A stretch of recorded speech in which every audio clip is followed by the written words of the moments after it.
Carl Davis, welcome to New York and welcome to Cinemonde. Thank you for being with us tonight, February the 12th in New York City. Very cold night. Very cold and with snow imminent. Very nervous I am about getting out of New York, but perhaps I was meant to stay. You never know. Well, we hope you do stay. Carl, could you resume in a very brief summary how you were drawn to the Charlie Chaplin shorts that we're going to see tonight? There are 12 jewels.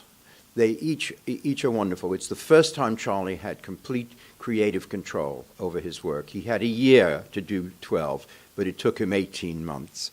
And the films are fascinating, almost as a study of his life. There are things that he must have had to come up with ideas very fast. And so he fell back on his own life, and times there's growing up in the slums of London, except everything's transposed to America, of course.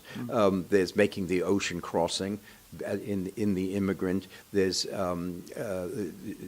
parts of the films which look like his variety act when he toured live. There's a film called Behind the Scenes, which is sort of working in Hollywood in the silent days.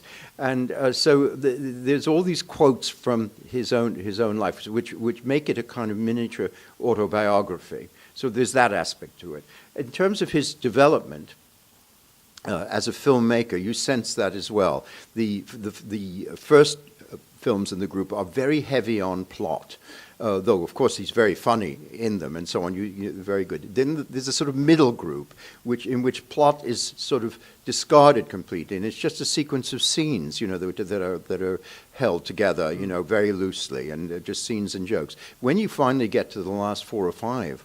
In the film, you're suddenly seeing both of these disciplines combined. The stories are coherent and the gags are all derived from character.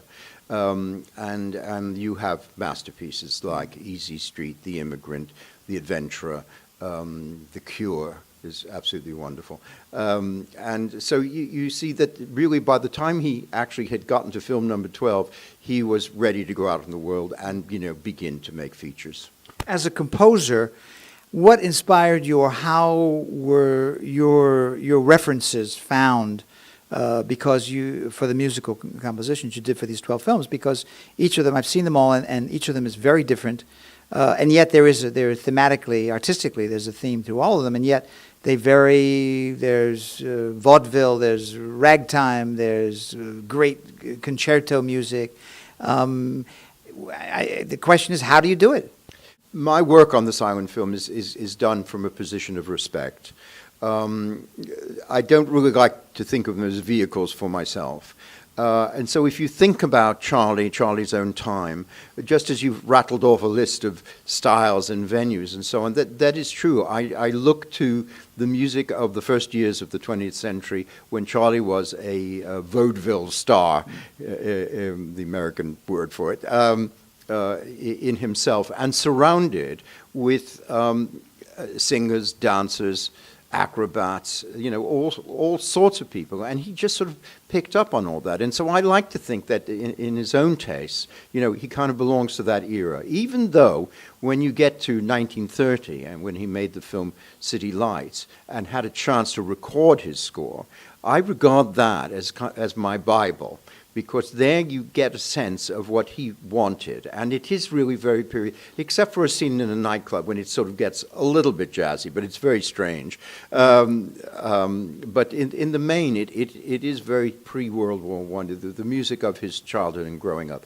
And even that's not a surprise when you learn, or I learned in reading about Charlie, that his parents were music hall artists. His father was a singer, his mother apparently had a nice voice, and they were beginning, and she was beginning to have a good career until she was abandoned by the father and fell apart.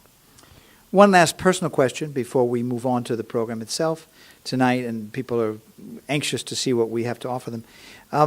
You are an American, and you are from New York, and yet you went over to achieve fame in England, the exact reverse, by the way, of Mr. Chaplin. What's it like coming back to New York for you?